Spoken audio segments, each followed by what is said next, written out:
Nuevos comandantes del Ejército, la Armada Nacional y la Fuerza Aérea fueron presentados a la oficialidad en el Ministerio de Defensa Nacional. Se firma en el Palacio de Gobierno la primera fase del acuerdo comercial entre Ecuador y Estados Unidos. Los casos de coronavirus se triplicaron en Galápagos en el último mes. Se intensifican los controles de quienes viajan a ese destino desde el aeropuerto de Guayaquil. ¿Qué va a pasar en el futuro? Difícil saberlo. Podemos decirte cómo lo vemos nosotros. La maquinaria se encenderá y con ella la producción. En 47 años hemos aprendido que de una crisis siempre se regresa con fuerza. Estamos aquí y estaremos a la vuelta. Banco Internacional. Para los que son más, queremos ser más. Las noticias en Televistazo con Tania Tinoco y Denise Molina.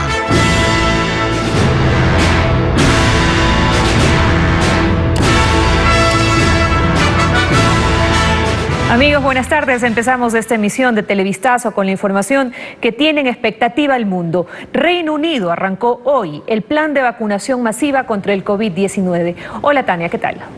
Gracias, Denise. Amigos, buenas tardes a todos. Las primeras dosis de la vacuna de los laboratorios Pfizer y BioNTech son suministradas a mayores de 80 años y personal de hospitales en esta fase inicial que es voluntaria y gratuita.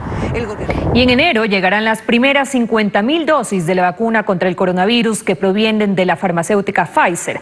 Así lo aseguró el ministro de Salud, Juan Carlos Ceballos, y añadió que el personal médico y adultos mayores que se encuentren en albergues serán quienes las reciban. El resto de vacunas para la población en general llegará poco a poco desde marzo del 2021. En el último mes, Galápagos reporta un incremento de casos de coronavirus, alcanzando los 847 contagios. Ante esta situación, el aeropuerto de Guayaquil refuerza controles para evitar que personas con COVID-19 arriben a la ciudad. César Velastegui nos amplía. Desde septiembre, cuando terminó el estado de excepción, el turismo fue uno de los sectores que se reactivó. Con ello, se reanudaron las actividades en las Islas Galápagos. Esta situación ha derivado en el aumento de contagios en la región insular en apenas un mes. El 8 de noviembre se reportaron 230 casos en Galápagos y desde entonces hasta este 7 de diciembre la cifra subió a 847. El mayor número de pacientes se reporta en Santa Cruz con 449 casos, seguido de Isabela con 262 y San Cristóbal con 136. Esto sucede pese a los controles que se habían aplicado al ingreso a Galápagos, que había sido declarado un punto libre de la enfermedad. Ante esta situación, las autoridades del COE cantonal de Guayaquil realizaron una visita al aeropuerto José Joaquín de Olmedo, principal acceso de extranjeros hacia las Islas Galápagos y para la llegada de colonos a territorio continental. Esto con el fin de verificar que se cumplan todos los protocolos de arribo de pasajeros y evitar posibles contagios. Ellos testean a los pacientes, si ven pacientes sospechosos, inmediatamente le hacen la prueba respectiva para determinar si tienen o no tienen la enfermedad COVID-19. En el último mes, Guayaquil registró un incremento de 3.000 nuevos casos. Sin embargo, el nivel de contagios ha disminuido, enfatizó el vicealcalde Josué Sánchez. Mantener las medidas, mantener los protocolos. Desde el municipio de Guayaquil, aumentar lamentablemente los controles que a veces son fastidiosos, la ciudad se estabiliza. Y ese es el llamado, eso es lo que vamos a hacer nosotros durante el mes de diciembre y es el pedido a la ciudadanía también. La próxima semana se realizará la reunión del COE cantonal para analizar la situación de los contagios. En caso de registrarse un aumento, se aplicarían nuevas regulaciones.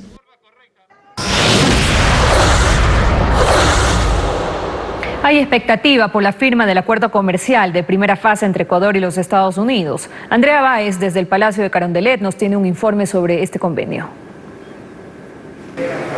Con la presencia del representante de comercio de los Estados Unidos, el presidente de la República, Lenín Moreno, el ministro de Producción y Comercio Exterior del Ecuador y otras autoridades, se firmó el acuerdo comercial en primera fase con Estados Unidos, principal socio comercial de nuestro país. Con esta firma se garantiza jurídicamente que se continúen con las negociaciones para poder lograr un acuerdo comercial de manera integral con este país. Los 4 ejes principales del acuerdo son facilitación del comercio, mejores prácticas regulatorias, lucha contra la corrupción y fortalecimiento de las micro, pequeñas y medianas empresas. A través de estos 4 capítulos, oficialmente hoy estamos en la mesa de negociaciones. Estados Unidos le da la bienvenida al Ecuador. Este es un proceso que desde que inició el gobierno del presidente Moreno decidió apuntar hacia el pragmatismo, dejar la ideología y buscar verdaderas alianzas estratégicas que generen oportunidades a 17 millones de ecuatorianos. Recordemos que en este acuerdo todavía no se está tratando el tema de los beneficios de la reducción de aranceles para productos de ambos países. Estos temas se tratarán ya cuando se mantenga un acuerdo comercial integral con este país, tal cual actualmente Ecuador lo mantiene con la Unión Europea. El acuerdo que vamos a firmar hoy en día son las bases para una relación fuerte de comercio. Este acercamiento comercial se da prácticamente a finales del gobierno de Lenín Moreno, por lo que existe mucha expectativa en diferentes sectores comerciales para saber si el próximo gobierno mantendrá los mismos lineamientos en materia comercial con Estados Unidos. Gracias, Andrea Báez, por el informe.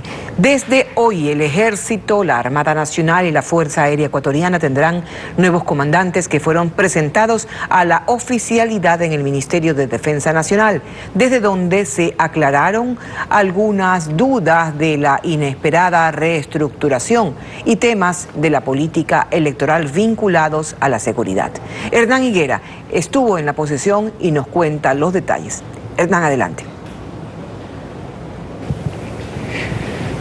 Gracias, buenas tardes. Así es, este martes muy temprano en el campo de Marte del Ministerio de Defensa Nacional, el ministro Osvaldo Jarrín ha presentado a la nueva cúpula militar que está presidida por el general Luis Lara, que se mantiene como jefe del Comando Conjunto de las Fuerzas Armadas.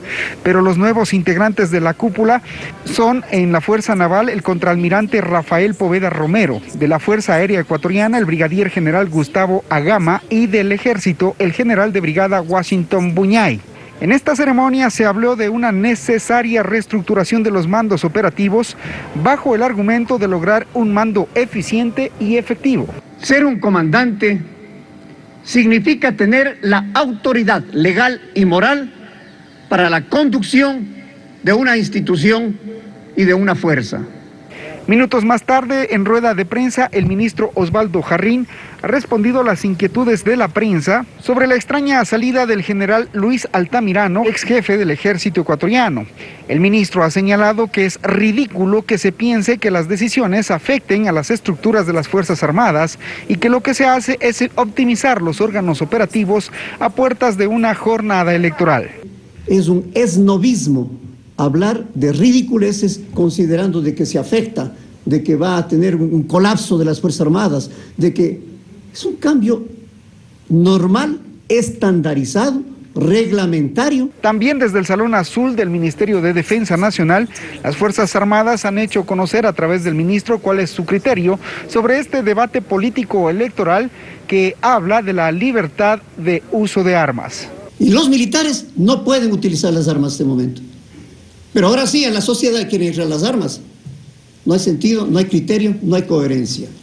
Finalmente, el ministro de Defensa se ha referido al tema del presupuesto de Fuerzas Armadas, señalando que funcionarán en el 2021 con el mismo presupuesto del año 2020. Les estaremos contando más detalles en nuestras siguientes emisiones. Buenas tardes.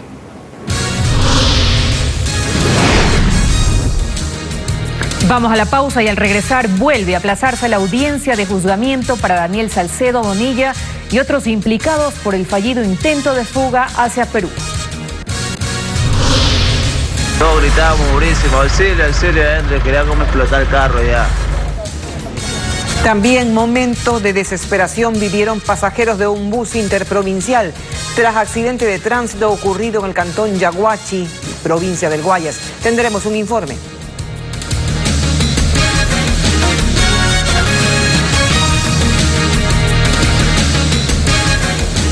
Seguimos informando. Daniel Salcedo enfrenta 4 procesos judiciales relacionados a una presunta red de corrupción en hospitales públicos para la comercialización de insumos médicos. Sin embargo, luego de 6 meses detenido, en ninguno se ha dictado sentencia. William Young con la actualización de estos procesos.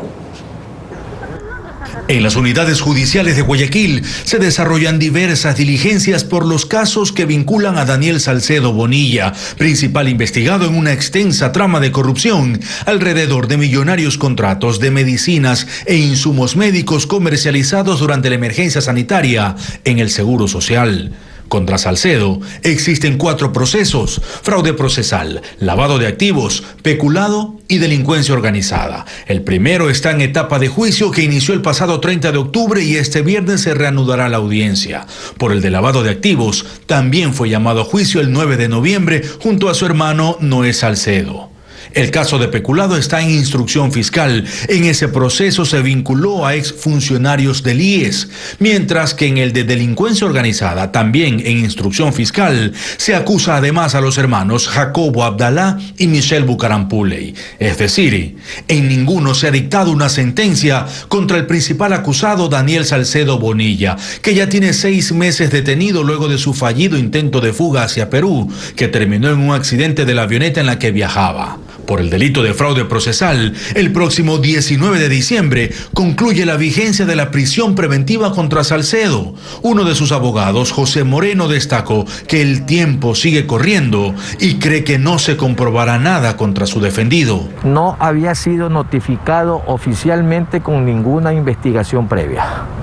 Por lo tanto, jurídicamente él no tenía conocimiento de que había una investigación en su contra ni que había una boleta de detención. Entonces, cuando se supone que él sale el día 8 de junio, él no estaba fugando de ninguna autoridad judicial. Y aunque todavía no es sentenciado, Daniel Salcedo podría recibir hasta 40 años de cárcel por la acumulación de penas. Sobre estos casos, la Fiscalía indicó que no se pronunciará hasta que concluyan las investigaciones. Hoy a las 2 de la tarde está convocado el Pleno de la Asamblea para el segundo y definitivo debate de la Ley de Extinción de Dominio, que busca recuperar los dineros públicos que han ido a manos de organizaciones delictivas o los bienes que se construyeron, se adquirieron o se usaron de forma ilícita. La propuesta incluye el principio de retrospectividad, que implica que se podría aplicar la norma incluso para casos anteriores a su aprobación. Hay expectativa por la votación que pondrá a prueba a los asambleístas en la lucha contra la corrupción. 9 heridos luego de un accidente de tránsito en el cantón Yaguachi, en la provincia del Guayas. Un bus interprovincial se volcó y, según testigos, los pasajeros rompieron el vidrio para salir por la ventana. Merlin Ochoa nos informa que el conductor huyó del lugar. La madrugada de este martes, un bus de una cooperativa de transporte interprovincial que viajaba desde Esmeraldas perdió pista, se estrelló y luego quedó volcado con 24 pasajeros. Pues como ustedes pueden verificar, pues tenemos la calzada mojada, pues al momento aparentemente el conductor ha abandonado el lugar del accidente, pues estamos en indagación. Pues. El percance sucedió en el cantón Yaguachi, cerca del cruce de Milagro, en la provincia del Guayas. 9 personas resultaron heridas, una de ellas fue trasladada a una casa de salud. Gracias a Dios hay heridos leves, golpes nada más, rotura de frente y hematomas. Los pasajeros comentan que vivieron minutos de terror, pues algunos estaban dormidos cuando el vehículo se accidentó. Todos gritábamos durísimo, auxilio adentro, quería como explotar el carro ya. Y ya, gracias a Dios le digo, cuando tengamos la calma, le digo, rompí ese vidrio ahí para salir todo. Al sitio también llegó personal de CENEL, pues el bus antes de volcarse se estrelló contra un poste de alumbrado eléctrico, dejando sin luz a los habitantes de la zona. Todos los heridos se encuentran en condición estable. Los afiliados del Seguro Social buscan atención en el edificio matriz de Quito. Las quejas aumentan en medio de varios incidentes. Alex Ceballos con el informe. Les resuelvo en la colita, ya les ayudo, pero esténse quietitos. En medio del peligro por el coronavirus, los afiliados se aglomeran fuera del edificio del Seguro Social en Quito, en búsqueda de ayuda. A la cola. Estamos ya más de 1 hora aquí. Son las 10 de la mañana y un empleado identificado con un chaleco rojo informa a los usuarios sobre los turnos para la atención al público en este día. Estamos con el aforo lleno, no podemos atenderles, ya se repartieron turnos. La atención lamentablemente pésima porque los señores dicen que ya no hay turnos, imagínense, no son ni las 10 de la mañana y ya no hay turnos. El ingreso es estrecho y está junto a una alcantarilla colapsada. Por el acceso 2, otro empleado entrega las cédulas a los usuarios que llegaron a desbloquear su cuenta personal. Un trámite sencillo, pero que puede tomar hasta 2 horas, afirman los usuarios. Que no nos dan las claves, han recogido y recién acaban de entregar, pero porque viene la prensa. Nosotros tenemos que estar madrugando 4 o 5 de la mañana, ¿para qué? Son jubilados, trabajadores activos, beneficiarios de Montepíos, que buscan respuestas. Repentinamente, una afiliada pierde el conocimiento y con varios documentos en la mano, cae al piso. En ese momento entran en acción los guardias de seguridad a brindarle primeros auxilios. Ustedes ven, hasta una señora realmente se desmayó de tanto tiempo que nosotros estamos esperando. O sea, no hay un poquito de consideración. Así empezó la semana en el edificio matriz del IES de Quito, sin distanciamiento. Muchos no fueron atendidos. Este informativo solicitó una respuesta de las autoridades, pero sigue esperando.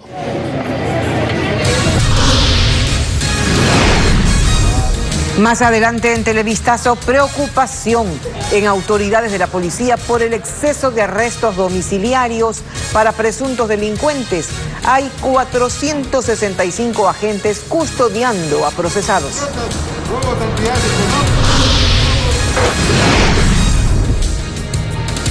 Además, tragedia en Daule. Un joven y su abuela mueren electrocutados. Tendremos los detalles de este lamentable hecho.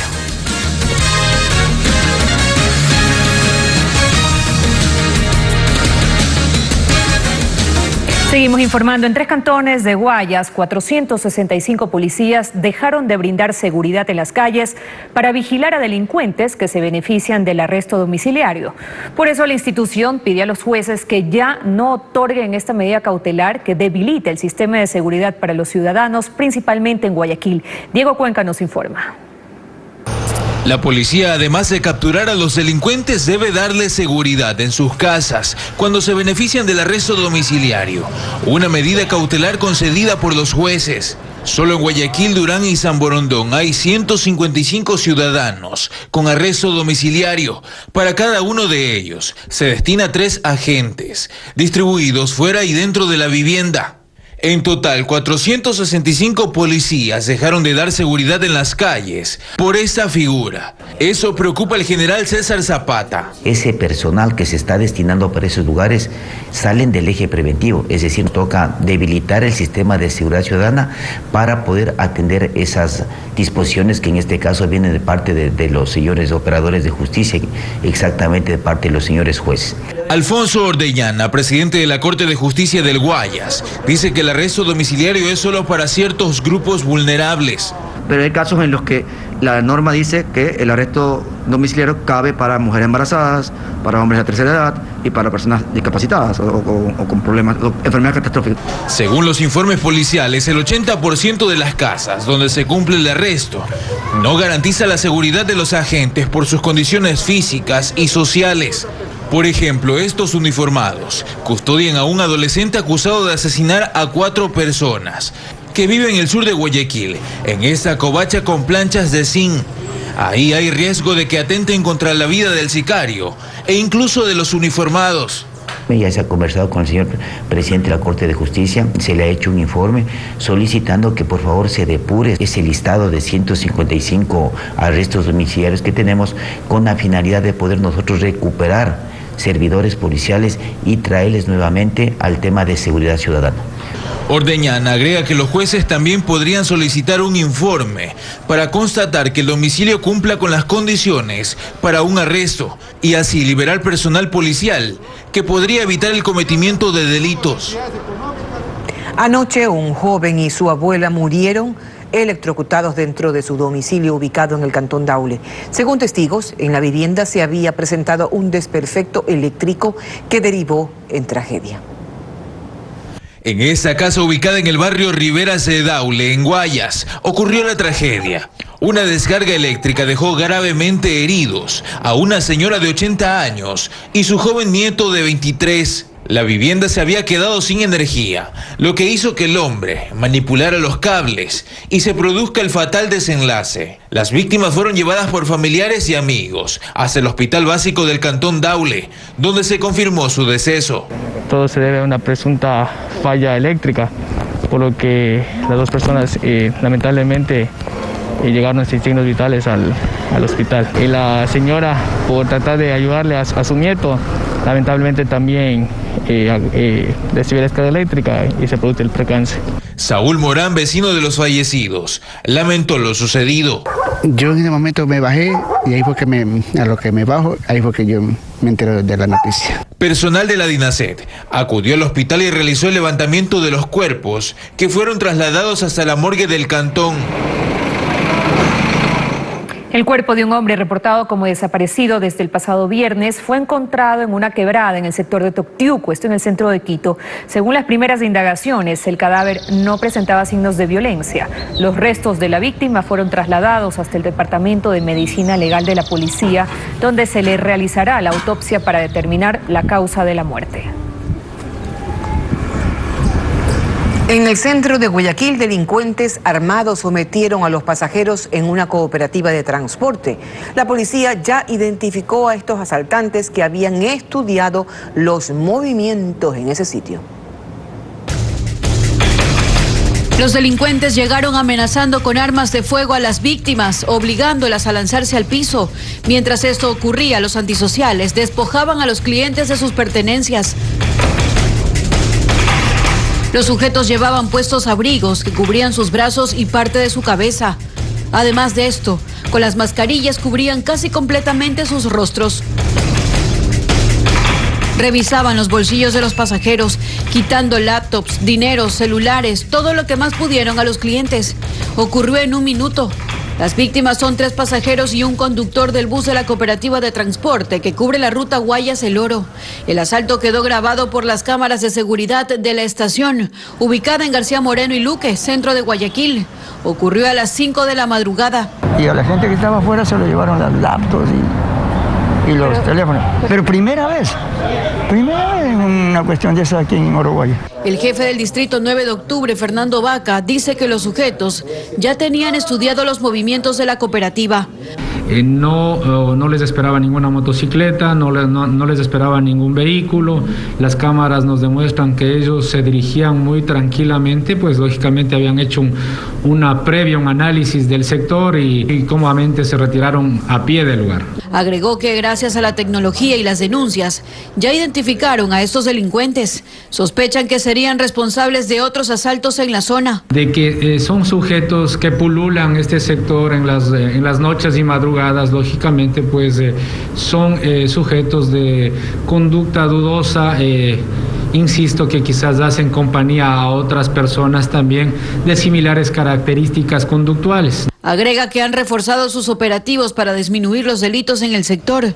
En 2 semanas han detenido a 16 personas y 4 armas de fuego fueron decomisadas.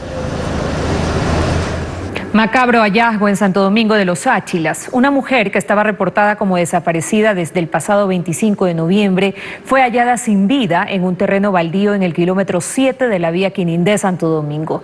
La víctima tenía 8 meses de embarazo. Según versiones de la familia, el cadáver presentaba signos de tortura e incluso la habrían intentado quemar viva. Un joven de 21 años que paseaba por el centro de Guayaquil con una fuerte suma de dinero fue detenido por la policía.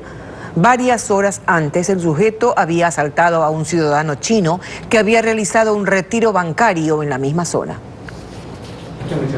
$35.000 fueron descubiertos por la policía en la mochila de este joven durante un control rutinario ejecutado este lunes en el centro de Guayaquil. Pero no fue ese el motivo de su detención, sino el hallazgo de un revólver con 5 municiones en una segunda mochila. Aparentemente el hombre de nacionalidad venezolana esperaba a un cómplice para entregarle el dinero. Sin embargo, su actitud evasiva al toparse con el control despertó la sospecha de los uniformados. El mismo que al ser intervenido por servidores policiales acantonados en el sector, se verifica que portaba 2 mochilas de color negra. La una que contenía envuelta en ropa un arma de fuego con 5 cartuchos y en la otra mochila una cantidad de dinero que aproximadamente da la suma de $35.000. Tras enterarse de la detención, un ciudadano chino se acercó a la policía a denunciar un asalto en el sector bancario del centro de la ciudad durante la mañana. El afectado acudió a la fiscalía a denunciar lo ocurrido. Además de robo, el delincuente podría enfrentar cargos por tenencia ilegal y porte de arma de fuego. La Agencia de Regulación, Control y Vigilancia Sanitaria, ARSA, informa sobre el retiro de mercado de lotes específicos de toallitas húmedas de la marca Huggies. La empresa Kimberly-Clark Ecuador realizó el retiro voluntario debido a la presencia de un contaminante microbiológico que, si bien no representa un riesgo de salud para los consumidores sanos, sí podría afectar a quienes tengan problemas con su sistema inmunológico. Por esto se recomienda no utilizar ni comercializar específicamente los lotes afectados. La policía lanzó su plan operativo Diciembre Seguro. Es una estrategia que se implementará a escala nacional con la finalidad de frenar la delincuencia que, según explicaron, se agudiza durante este último mes del año. Carla Delgado nos cuenta en qué consiste esta iniciativa. Con la llegada de diciembre, el movimiento comercial se acelera en el país, pero también el de los grupos delictivos que ven en esta época la oportunidad para actuar. Por ello, la Policía Nacional reforzará sus planes operativos. Diciembre Seguro es la estrategia que se aplicará a escala nacional para prevenir delitos. Estos operativos estarán desplegados en puntos estratégicos de acuerdo a la georreferenciación del delito. También tendremos puntos específicos de control en puestos de frontera y ciudades donde se han incrementado los delitos. La iniciativa además estará enfocada en el control y seguridad de lugares de alta afluencia de personas, como supermercados, mercados y ferias, centros comerciales, en los puertos y aeropuertos y en el transporte público. Asimismo, tenemos presencia y estaremos también con mucha fuerza en el accionar de la campaña Tu distancia es mi derecho, puesto que si bien estamos en acción también contra el delito, tenemos que también participar en las acciones preventivas en cuanto a la salubridad. Los delitos que han proliferado, según la Policía Nacional, son los de robo a personas y a domicilios. Sin embargo, desde la pandemia también se registra un incremento de robos y estafas por medios electrónicos, por lo que la Policía Judicial hace varias recomendaciones. No entregar información en redes sociales por cuanto pueden ser objeto de robo de su dinero en las cuentas bancarias o en redes sociales. Las carreteras también estarán custodiadas, así como los aeropuertos, en donde los viajeros que ingresan al país podrán solicitar acompañamiento a los uniformados. En este mega operativo participarán más de 51.500 servidores policiales. Y les contamos que por primera vez el Festival Internacional del Libro de Quito se realizará de forma virtual. Hoy se inauguró el evento en el que estuvieron presentes Angélica Arias, ministra de Cultura y Patrimonio, la escritora Juana Neira, gerente del Plan Nacional del Libro y la Lectura, otras autoridades, autores, editores. Durante la feria, que será hasta el 13 de diciembre, se presentarán 160 eventos, entre mesas redondas, lanzamientos de libros y conversatorios, y contará con más de 69 invitados nacionales y 19 internacionales. Para ser parte de la feria, usted debe ingresar a la página web www.filquito2020.com.